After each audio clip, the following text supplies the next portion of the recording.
नमस्कार। यूपी मिश्रा का इनसाइड झारखंड की ओर से आज मैं अपनी आवाज़ से ही आपसे कुछ बातें करना चाहता हूँ।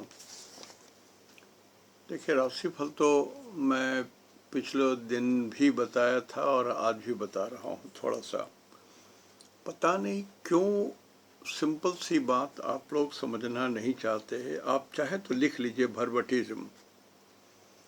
जो दैनिक राशिफल होती है उसमें उस दिन का चंद्रमा जिस नक्षत्र में रहता है उसको आधार माना जाता है।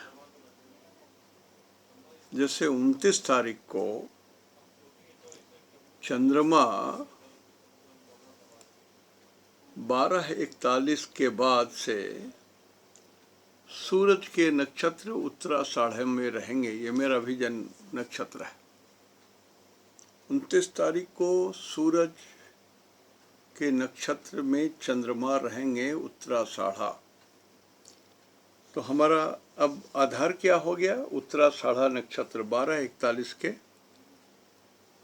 बाद से 24 घंटा। तो हम अपना गणित जो शुरू करेंगे वो सूरज को फिक्स कर दिया। मान लिया किसी व्यक्ति का नक्षत्र शुक्र के 3 नक्षत्र में पड़ता हो। शुक्र के 3 नक्षत्र होते हैं भरणी, पूर्वा फाल्गुनी, पूर्वाषाढ़ा। तो शुक्र से सूरज तक गिनेंगे। जिस आदमी का शुक्र का जन्म नक्षत्र है अपना, उसके लिए आज का सूरज में जो चंद्रमा है पूर्वाषाढ़ा में वो कैसा, यही चेक करना है। बस $100 का एक ही बात है।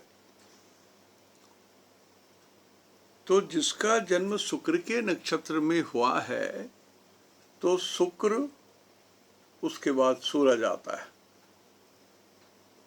तो शुक्र हुआ उस व्यक्ति का जन्म तारा और सूरज हो गया उसका संपद तारा। लिखना है तो लिख लो, बहुत कंफ्यूज कर जाते हो तुम लोग। तो शुक्र के 3 नक्षत्र में जितने लोगों का जन्म हुआ है उनके लिए सूरज का आज का नक्षत्र में स्थित चंद्रमा धन देने वाला है, संपद। मान लीजिए किसी का जन्म केतु के 3 नक्षत्र में हुआ है, अश्विनी मघा मूल। तो केतु से गिनना शुरू करेंगे कहाँ तक? सूरज तक। सूरज क्या है? आज का नक्षत्र है, 29 तारीख का नक्षत्र है। चांद उत्तराषाढ़ा नक्षत्र में है। तो हम लोग केतु को खींच के ले चलेंगे, गिनती करेंगे सूरज तक। तो केतु, शुक्र, सूरज। तो केतु में जिन लोगों का जन्म है अश्विनी मघा मूल, उनके लिए 29 तारीख का जो चंद्रमा है वो विपद तारा में आ गया, झंझट में आ गया। आपके लिए दिन अशुभ है। मान लीजिए किसी का जन्म बुध के 3 नक्षत्र में हुआ है, आश्लेषा, ज्येष्ठा और रेवती। शॉर्ट हैंड में लिखते चलो। तो बुध से गिनेंगे सूरज तक। क्यों? आज का 29 तारीख का नक्षत्र चंद्रमा जिसमें है वो उत्तराषाढ़ा नक्षत्र सूरज का है। तो बुध से गिनती करेंगे, बुध, केतु, शुक्र, सूर्य। जन्म, संपद, विपद, क्षेमा। क्षेमा तारा में आ गया, कल्याण के तारा में आ गया, भलाई के तारा में आ गया, अच्छा करने के तारा में आ गया। तो जिन लोगों का जन्म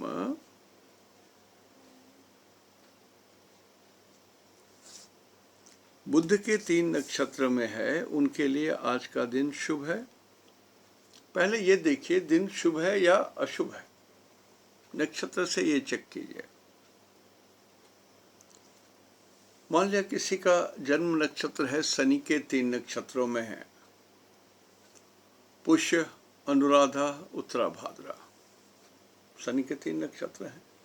तो शनि से गिनती करेंगे कहाँ तक? सूरज तक। क्यों? सूरज आज का जन्म नक्षत्र है, चंद्रमा आज सूरज में है, तो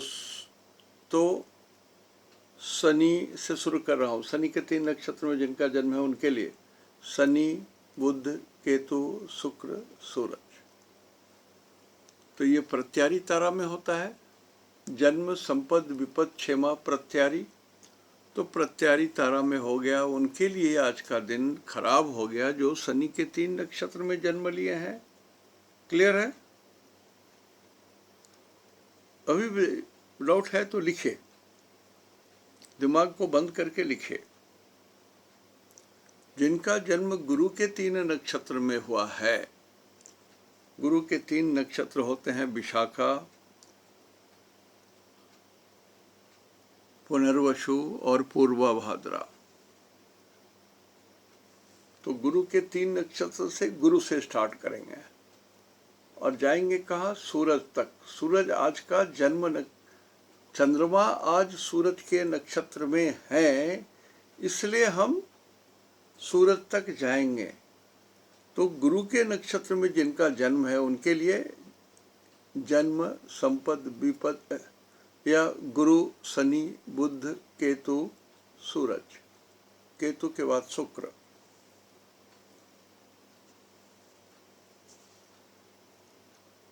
गुरु के लिए गिन रहा हूं, गुरु, शनि, बुध, केतु, शुक्र, सूरज, छठा आ गया, 6 नक्षत्र दूर हो गया। तो जन्म, संपद, विपद, क्षेमा, प्रत्यारी और एक साधक सक्सेस स्टार में हो गया। तो गुरु के 3 नक्षत्र में जिनका जन्म हुआ है उनके लिए आज का दिन शुभ है। नोट कर लिया? उसी तरह से किसी का जन्म राहु के 3 नक्षत्र में हुआ है, आद्रा, स्वाति, शतभिषा, तो आद्रा राहु से गिनती करते हैं सूरज तक, इसलिए कि आज चंद्रमा सूरज के नक्षत्र में है। तो राहु, गुरु, शनि, बुध, केतु, शुक्र, सूरज 7वां जोन हुआ। तो जन्म, संपद, विपद, क्षेमा, प्रत्यारी, साधक, बाधक 7वां जोन हुआ। तो राहु के 3 नक्षत्र में जिनका जन्म हुआ है उनके लिए आज का दिन डेथ स्टार में है, वेरी बैड दिन, आपके अच्छे नहीं। सीधा का दिन को पहले बांटो 2 भाग में, अच्छा या बुरा, नक्षत्र से पहले। और फिर मान ली किसी का चंद्रमा के 3 नक्षत्र में जन्म है, तो चंद्रमा के 3 नक्षत्र हस्त, रोहिणी और श्रवणा। तो चंद्रमा से गिनती करेंगे, चंद्रमा, चंद्र, मंगल, राहु, गुरु, शनि, बुध, केतु, शुक्र, सूर्य। तो परम मित्र तारा में पढ़ेंगे। और मान लिया किसी का सूरज के ही 3 नक्षत्र में जन्म है और आज का दिन का नक्षत्र भी सूरज का ही है, पूर्वाषाढ़ा, तो मेरा सूरज का जन्म नक्षत्र है तो सूरज को गिनूंगा तो एक ही होगा। तो ये जन्म तारा कहलाता है। जन्म तारा में शारीरिक स्वास्थ्य की कुछ ऊंची नीची अवस्था हो जाती है। तो दिस इज हाउ दैनिक राशि फल में आपको इसका यूज करना है। लेकिन जब मैं बड़े ग्रहों की बात करता हूँ, गुरु की बात करता हूँ, सूरज की बात करता हूँ, राहु की बात करता हूँ, तो चूंकि वो जो ग्रह हैं वो जातक में नहीं आते हैं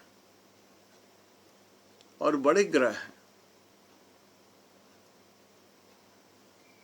तो सेलेस्टियल पिंड होने के कारण, जातक नहीं होने के कारण, जैसे मान लिया मैं कहूँ कि शनि मेरे बध तारा में है तो शनि हमको नुकसान कर सकता है, लेकिन मैं गिन रहा हूं शनि को, तो शनि बध तारा में आ गए, और शनि जिस तारा में है, लोकेटेड है उस दिन, उसके हिसाब से मान लिया मैं अपने जन्म तारा को गिनता हूं तो वो क्षमा तारा में आता है। तो क्षेमा तारा में शनि आ रहे हैं, तो शनि हमको कुछ दे रहे हैं। ये बड़ा ग्रह है, लंबे समय तक चलने वाला है, तो ये शनि हमको कुछ देंगे। हम उधर शनि की ओर से इधर गिनेंगे और इस ओर से गिन लेंगे, हम लोग अपनी ओर से गिन लेंगे कि रियली में मेरी स्टेटस क्या है। शनि तो देने वाले हैं, लेकिन मैं रिसीव कर पा रहा हूं कि नहीं। प्रत्यारी जोन में तो नहीं आ गया, मध्य तारा में तो नहीं आ गया मेरा स्टार। शनि के स्टार के लिए मैं शुभ हूं, मेरे लिए शनि अशुभ तो नहीं है। तो यदि मेरे लिए शनि अशुभ है, तो शनि जो शुभ हमको देना चाहते हैं वो तो पूरा नहीं मिलेगा हमको, कारण कि शनि से जो मिलने वाला है वो अशुभ है मेरे लिए। तो ये दोनों चीज देखी जाती है। लॉन्ग स्टैंडिंग जो प्लैनेट्स हैं, चूंकि वो नक्षत्र भी देर से बदलते हैं,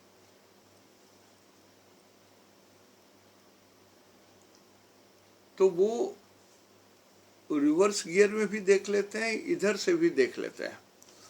एडजस्टमेंट करना पड़ता है कि हाँ आउटकम क्या हो रहा है। लेकिन दैनिक राशि फल में आपको देखना है कि आज सूरज का नक्षत्र है, तो मंगल के नक्षत्र वालों के लिए मेरा दिन कैसा रहेगा। तो मंगल से शुरू करेंगे। 1 नंबर मंगल। मंगल, राहु, गुरु, शनि, बुध, केतु, शुक्र, सूरज। तो मित्र तारा में पड़े 8वां। जन्म, संपद, विपद, क्षेमा, प्रत्यारी, साधक, बाधक, मित्र। तो ऐसे ऐसे कीजिए ना, क्यों कंफ्यूज कर जाते हैं। मैं बड़ा सरल ढंग से समझाना चाह रहा हूँ, लेकिन आपके दिमाग में, कुछ लोगों के दिमाग में कुछ भरा पड़ा है, वो इस चीज को लेना नहीं चाहते हैं। मैं जब बड़े ग्रहों की बात करता हूँ, मंगल की, सूरज की, शनि की, गुरु की, राहु की, केतु की, तब मैं पहले उनके तरफ से देख लेता हूं कि वो मेरे लिए प्रिय हैं या अप्रिय हैं, और फिर मैं अपने तरफ से देखता हूं कि भगवान मेरे लिए प्रिय हैं या अप्रिय हैं। तो दोनों यदि कॉमन हो गया तो जरूर प्रिय है, दोनों यदि अशुभ हो गया तो बिल्कुल अशुभ है। यदि एक प्रिय और एक अप्रिय की स्थिति होती है तो सम हो जाएगा, ना अच्छा ना बुरा। तो ऐसे समझना पड़ेगा। एस्ट्रोलॉजी मैकेनिकल नहीं है कि बस 2 दूनी 4। एस्ट्रोलॉजी में नहीं होता है ऐसा। तो ये तो मैंने नक्षत्र सिद्धांत से आपको बता दिया। अब मेष राशि वालों के लिए 8वें घर में गुरु 29 डिग्री में है, तो बहुत लोगों का आज 8:05 रात्रि तक का समय गड़बड़ है। वैसे लोग जो रोगी हैं, ऐसे लोग जिनके प्राणों पर बन आई है, गुरु को जीव बोलते हैं, तो जीव 29 डिग्री में आ गया तो संकट में पड़ गया। लेकिन 8:05 के बाद ये 9 नंबर में चले जाते हैं, धनु राशि में चले जाते हैं, धनु राशि में चले जाते हैं। तो यहां ये शुभ हो जाते हैं। शनि पहले से वहां है, गुरु भी धनु राशि में चले जाएंगे, तो दो दीर्घकालीन, दीर्घ समय तक रहने वाले ग्रह धनु में रहेंगे। 9 नंबर में शनि भी रहेंगे, गुरु भी रहेंगे, इत्तिफाक से केतु भी वहीं है और आज चंद्रमा भी वहीं है। तो 9 नंबर जो है ये थोड़ा इम्पोर्टेंट हो गया। 9 नंबर धनु राशि वराह मिहिर के हिसाब से राजा के रहने का स्थान, हाथियों का स्थान, बड़े बड़े तोप बंदूक जहाँ पर रखे जाते हैं वो स्थान, गाय रखने का स्थान, गोदाम, नीची भूमि, घुड़सवारी, मैदान, स्कूल, कॉलेज, विश्वविद्यालय, प्रकाशन गृह, प्रिंटिंग प्रेस वगैरह जहाँ से प्रकाश की जाती हैं, कचहरी का कमरा, प्रीवी काउंसिल के बड़े बड़े सदस्य इंग्लैंड में, बड़े बड़े भवन जिनके बाहर विशाल मैदान हो, मंदिर, मस्जिद इत्यादि, ये भी जगह कहलाते हैं धनु राशि। और इस धनुष राशि में केतु आ गए, शनि आ गए, गुरु आ गए, चंद्रमा आ गए। तो जितने जगहों का हमने नाम लिया उससे कमें खतरा मौजूद है। सूरज वहीं पर है, शनि है तो तीर धनुष है, केतु है तो बम ब्लास्ट भी हो सकता है, तोड़फोड़ भी हो सकता है, मारपीट भी हो सकता है। जैसे मैंने कहा, राजा का स्थान, हाथियों रखने का स्थान, गोदाम, नीची सवारी, नीचे की भूमि, घुड़सवारी, मैदान, स्कूल, कॉलेज, विश्वविद्यालय, प्रिंटिंग प्रेस वाली जगह, कचहरी का कमरा, प्रिवी काउंसिल, बड़े बड़े भवन जिसके सामने बड़े बड़े जगह हों, ये सब जगहों पर निगरानी रखने की चीज़ है। सब जगहों पर निगरानी रहने की चीज़ है। और ये भारतवर्ष में जो ये जगह है, जगह कहाँ? तो कहते हैं जो जगह है उत्तर प्रदेश में है, मध्य प्रदेश में है, काठियावाड़ में है, महाराष्ट्र में है और कोल्हापुर में है। अक्सर हाँ, बहुत सारे जगहों में यूपी में 12 तारीख को ही इलेक्शन है। तो इन सब जगहों में स्थिति नाजुक रहेगी।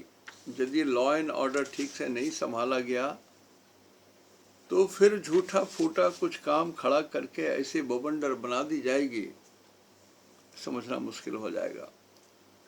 अभी तो पता ही नहीं चलता है कि सत्य क्या है, झूठ क्या है।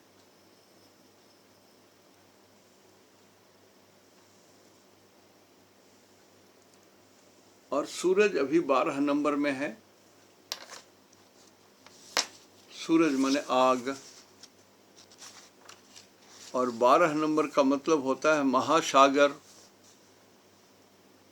मीन होता है मछली पालने का तालाब, गीली भूमि, सबमर्ज्ड एरिया, पानी में डूबी हुई भूमि, तेल के कुएं, मंदिर, बंदरगाह, पुराने मकान,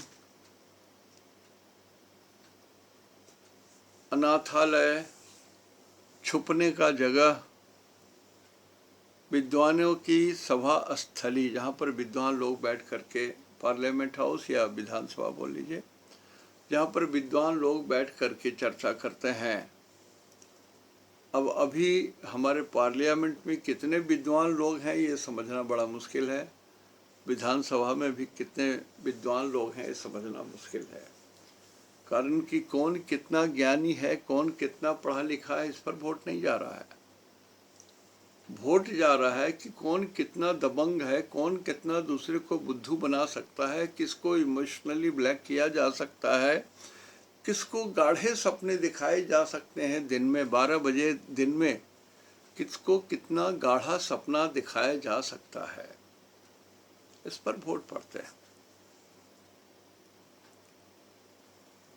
तो इन सब जगहों में जैसा हमने कहा, यहाँ भी झंझट का सीन है। भारतवर्ष में हिमाचल प्रदेश, पंजाब, पानीपत और बनारस, ये भी खतरे के जोन में है, ये भी खतरे के जोन में है। लेकिन इससे भी बड़ा खतरा यदि कहीं है तो वो है पाकिस्तान में। पाकिस्तान का लगन मेष राशि है, लेकिन राशि मिथुन राशि है। जो चंद्रमा की राशि है वो मिथुन राशि है। तो मंगल जो है वो मिथुन राशि में जाएंगे, 7 मई को जाएंगे मेरे ख्याल से। मंगल 7 मई को मिथुन राशि में जाएंगे और 23 मई को इलेक्शन है, रिजल्ट है। और 23 मई को मंगल मिथुन राशि में जाएंगे, अभी वृषभ राशि में है, भारतवर्ष में है। और यही मंगल फिर 3 नंबर में जो पाकिस्तान की राशि है, जो बीजेपी का लगन है, या जो कांग्रेस का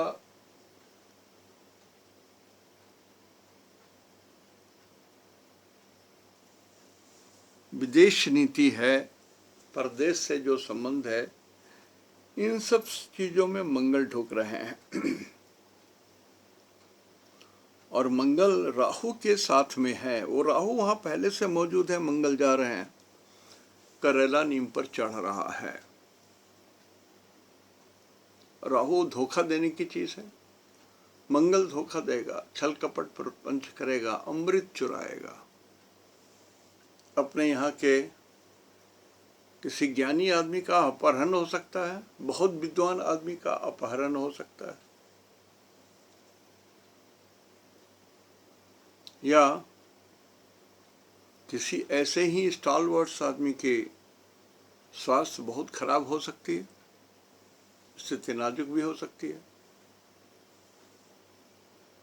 ये पाकिस्तान में भी हो सकता है, या हमारे देश में भी जिस पार्टी का लगन है उसको भी हो सकता है। तो एस्ट्रोलॉजिकली समय अभी शांत नहीं हुआ है। मंगल का वृषभ राशि में आना मतलब भारतवर्ष में चढ़ना, चढ़ाई करना, छेड़छाड़ करना, सीज फायर उल्लंघन करना, युद्ध तक करने की स्थिति में अपने को तैयार करके रखना, ये बात बनती है। और मकर राशि चीन का राशि है।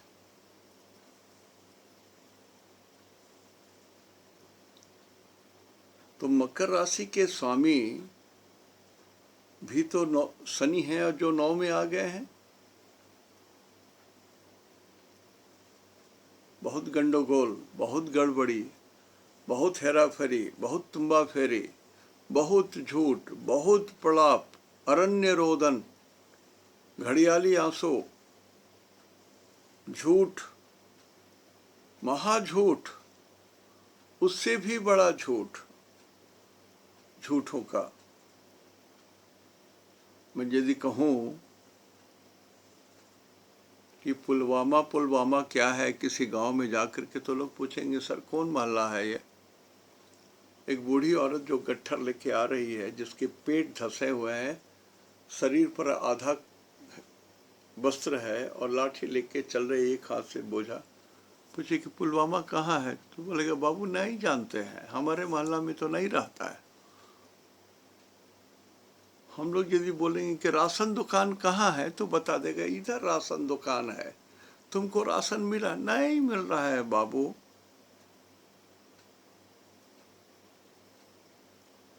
भूखे पेट न होए गोपाला।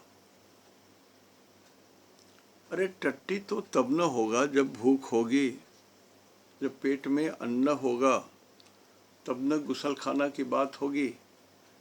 पहले इसको स्वर्ण खाद कहते थे। मैं सत्य बोल रहा हूँ। जब मैं 4-5 क्लास में पढ़ता था तो पॉटी को स्वर्ण खाद कहा जाता था। पढ़ा हूँ मैं, सिलेबस में था। मतलब पॉटी को यदि आप जा रहे हैं खेतों में, हाथ में खुरपी लेके जाइए, गड्ढा खोदिए, टट्टी कीजिए, उसको दबा दीजिए, उसमें वो खाद बन जाता है। ये भी एक तरीका है स्वर्ण खाद का। अब रहा इज्जत आबरू वाली बात, औरतों के लिए समस्या है।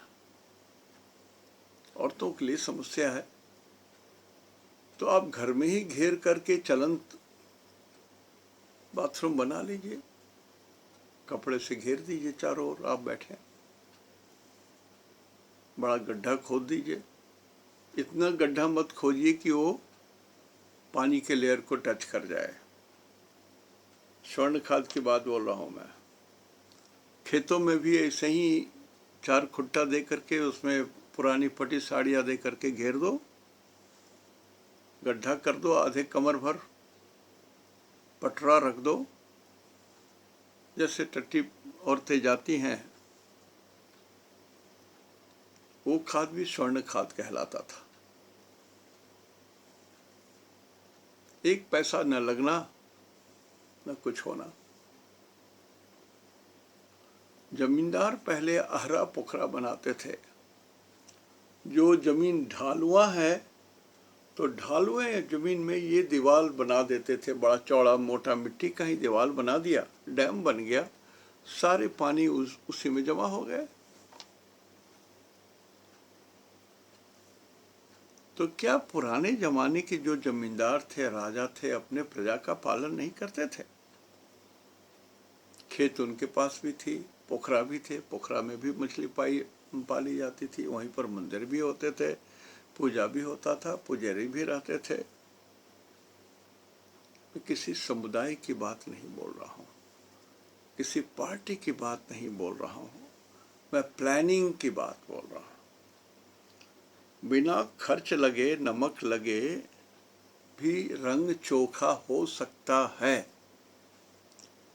लेकिन आप बोलते हैं पैसा देते हो, पैसा तो जाता नहीं, ये सच है। अब ना मानो तो ना मानो, गांव में जाके एक्चुअली वेरीफाई करो ना, आँख चश्मा उतारो, देखो ना, जितने टॉयलेट बने हुए हैं यूज़ नहीं होते हैं, ये 1% यूज़ होता है। सेप्टिक लैट्रिन के लिए पानी जरूरी है, फ्लश जरूरी है। एक्सक्रीटा, ह्यूमन बीइंग का जो एक्सक्रीटा है, जो टट्टी है, जो पॉटी है, वो 98% पानी है, लिक्विड है वो उसमें। तो पानी के साथ मिला दीजिए, वो पानी हो जाता है। तो सेप्टिक टैंक, मैं सिविल इंजीनियर हूँ इसलिए बोल रहा हूँ। तो septic latrine without water is a source of creating disease, damaging the pollution and creating lot of nuisance.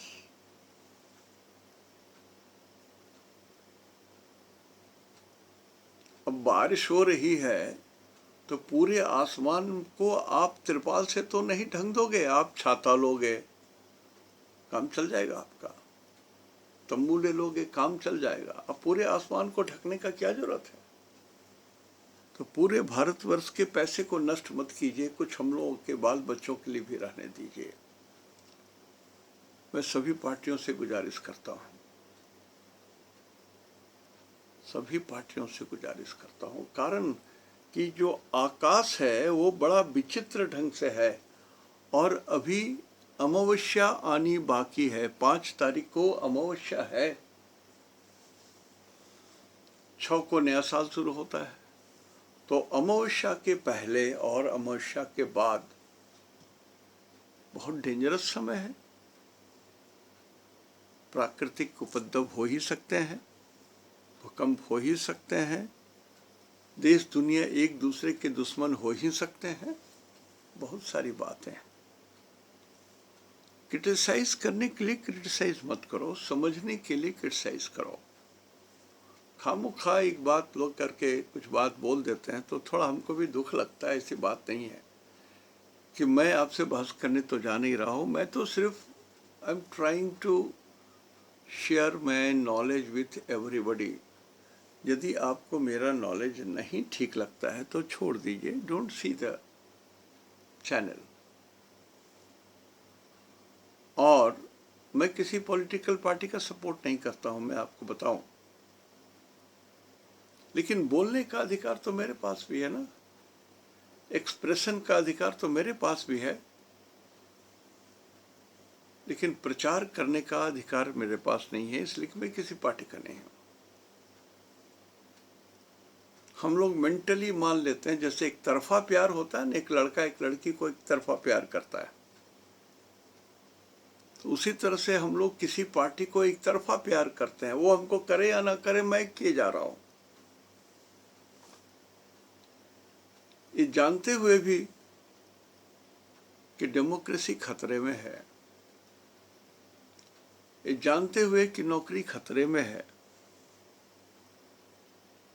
ये जानते हुए कि स्वास्थ्य खतरे में है, ये जानते हुए कि यातायात डेंजरस कंडीशन में हो गया है, हम लोग एक तरफा प्यार देते हैं और इस इलेक्शन में सेंटिमेंट को भुलाया जाता है। F-16 विमान गिर गया या नहीं गिरा, तो आप सोनाराम मांझी को पूछे ना, गांव में जो पहाड़ तोड़ के गिट्टी तोड़ रहा होगा, कि F-16 विमान गिरा था क्या और उससे कुछ मिला आपको? बोलेगा बाबू हम लोग को जानते ही नहीं ये सब चीज, हम लोग तो रोटी ये पत्थर तोड़ेंगे, रोट से जा करके बेचेंगे तो हमको रोटी खरीदेंगे, जो हम लोग खाएंगे तो रात में आधे पेट भी खा के धोती ओढ़ के सो जाएंगे।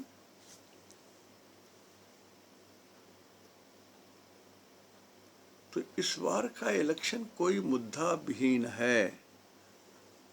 भगवान राम भी सोए हुए हैं, कांग्रेस भी सोए हुए हैं, बीजेपी भी सोए हुए हैं, सारे पार्टियां चिर निद्रा में सोई हुई हैं और सबों के अंदर में छाती में एक आग धड़क रही है, मैं राजा बन जाऊं, मैं राजा बन जाऊं, मैं राजा बन जाऊं।